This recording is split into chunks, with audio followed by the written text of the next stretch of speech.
नमस्कार. जय महाराष्ट्र. दरम्यान काँग्रेस पक्षाला लागलेली गळती कमी होताना दिसत नाही. ज्येष्ठ नेते आणि माजी मुख्यमंत्री अशोक चव्हाण यांच्या पक्षांतरानंतर काँग्रेसला आणखी एक धक्का बसला आहे.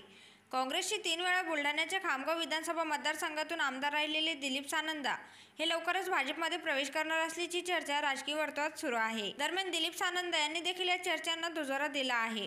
मुंबईत अमित शहा यांची भेट घेणार असल्याचं त्यांनी सांगितलं आहे. एवढंच नाही तर दिलीप सानंदा हे दिवंगत विलासराव देशमुख यांचे अतिशय निकटवर्ती मानले जात होते.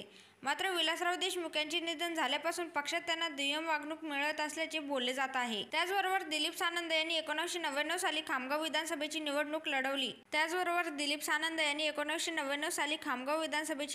लढवली होती. तेव्हापासून ते सलग 2009 पर्यंत काँग्रेसचे आमदार राहिले आहेत.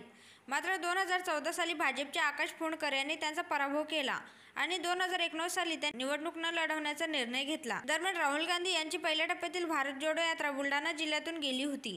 त्यावेळी दिलीप सानंदा यांनी सक्रिय सहभाग नोंदवला नसल्याचा ठपकाही काँग्रेस नेत्यांनी त्यांच्यावर ठेवला होता. त्यामुळे गेल्या काही महिन्यांपासून पक्षात सक्रिय नसलेले दिलीप सानंदा हे आता लवकरच भाजपमध्ये प्रवेश करणार असल्याची जोरदार चर्चा सुरू आहे.